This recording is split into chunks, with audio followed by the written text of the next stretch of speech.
રેબડાનો case જે છેલ્લા કેટલાય મહિનાઓથી ખૂબ ચર્ચાઈ રહ્યો છે એ અમિત ખૂટ આત્મહત્યા કેસમાં હવે આખરે કાયદાનો જે સકંજો છે એ મજબૂત બનતો જઈ રહ્યો છે.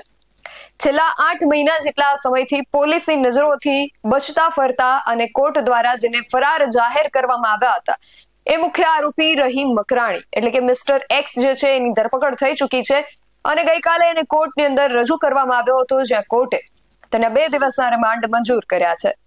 વધુ વિગતો જાણીએ આજના અહેવાલમાં. જય હિન્દ, BSI ટીવી ન્યૂઝ પર આપની સાથે હું છું નિધિ ગઢવી. જૂનાગઢના દોલતપરા વિસ્તારમાંથી LCBએ જેને પકડ્યો છે રહીમ મકરાણીને જેતપુર પોલીસ દ્વારા 29 જાન્યુઆરીએ કોર્ટમાં રજૂ કરવામાં આવ્યો હતો અને પોલીસે આ કેસના ઊંડા મૂળ સુધી પહોંચવા માટે આત્મહત્યાના પાછળ શું કારણો હોઈ શકે એ ચોક્કસ કારણો જાણવા માટે અને આ ગુનાની અંદર હજુ પણ કોઈની સંડોવણી છે કે કેમ આ બધી જ તપાસ કરવા માટે કોર્ટ પાસે રહીમ મકરાણીના 7 દિવસના રિમાન્ડ માંગ્યા હતા.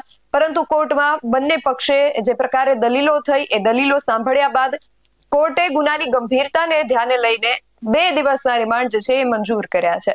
એટલે હવે જે આ રહીમ મકરાણી છે મિસ્ટર એક્સ એ 31 જાન્યુઆરીના બપોરે 4 વાગ્યા સુધી પોલીસ કસ્ટડીમાં રહેશે અને આ સમયગાળા દરમિયાન પોલીસ આરોપીઓ પાસેથી આત્મહત્યા માટે ઉશ્કેરણી કરનારા પુરાવાઓ જે છે એને એકત્રિત કરવા માટે પ્રયાસ કરશે. એટલે હવે સૌની જે નજર છે એ પોલીસની કામગીરી પર મંડાઈ છે, કારણ કે આ કેસની અંદર ગોંડલની જે પોલીસ છે એના પર પણ અનેક આક્ષેપો થયા હતા, અનેક પ્રશ્નો ઉઠ્યા હતા. એટલા માટે હવે પોલીસની કામગીરી પર ખાસ સૌની નજર મંડાયેલી રહેશે કે પોલીસ હવે આની અંદર સત્ય સુધી પહોંચે છે કે કેમ, આની અંદર કયા પ્રકારની તપાસ કરવામાં આવશે એના વિશે વાત કરીએ તો અમિત ખૂટ જે છે એને આત્મહત્યા કરવા માટે મજબૂર કરવા પાછળનું સાચું કારણ શું છે એના પર પોલીસ તપાસ કરશે. એ સિવાય 8 મહિના સુધી આ જે વ્યક્તિ છે રહીમ મકરાણી એ ફરાર હતો તો એ દરમિયાન એને કોણે આશ્રય આપ્યો હતો એના વિશે પોલીસ તપાસ કરશે અને આ જે કેસ છે એની અંદર હજુ પણ કોઈ મોટા માથાઓની સંડોવણી છે કે કેમ એને લઈને પણ પોલીસ જે છે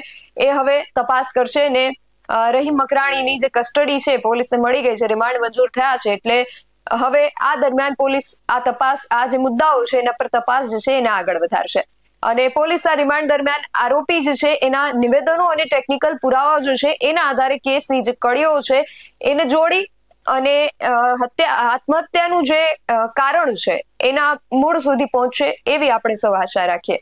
કારણ કે ગોંડલની જે પોલીસ છે એના ઉપર અગાઉ પણ આ કેસ લઈને આક્ષેપો ઉઠ્યા હતા, એટલે હવે એવી અપેક્ષા ગોંડલ પોલીસ પાસે રાખીએ કે આ જે આ સમગ્ર ઘટના છે એમાં ખરેખર સત્ય શું છે એ બહાર આવે.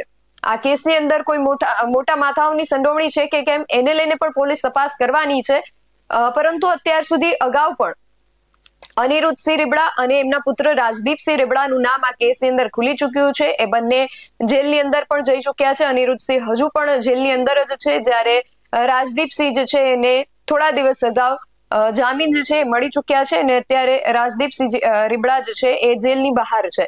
પરંતુ હવે આ કેસની અંદર રહીમ મકરાણી જે છે એની ધરપકડ થઈ ગઈ છે, એટલા માટે હવે આની અંદર નવા ખુલાસાઓ થઈ શકે એવી શક્યતાઓ પણ દર્શાઈ રહી છે અને અનિરુદ્ધસિંહ અને રાજદીપસિંહ સિવાય પણ શું કોઈ મોટા માથાઓ આ કેસની અંદર સંડોવાયેલા છે કે કેમ તેને લઈને પણ કદાચ ખુલાસાઓ જે છે એ થઈ શકે છે.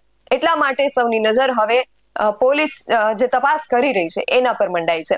તમારું આ સમગ્ર વિષયને લઈને શું માનવું છે અમને કમેન્ટ કરીને ચોક્કસથી જણાવજો. આવા જ વધુ અહેવાલો સાથે મળતા રહીશું. તમે મારી YouTube ચેનલને સબસ્ક્રાઇબ કરવાનું અને અમને Facebook અને Instagram પર ફોલો કરવાનું ભૂલશો નહીં. બાકી અવનવી અપડેટ્સ માટે આપ જોતા રહો BSI ટીવી ન્યૂઝ. નમસ્કાર.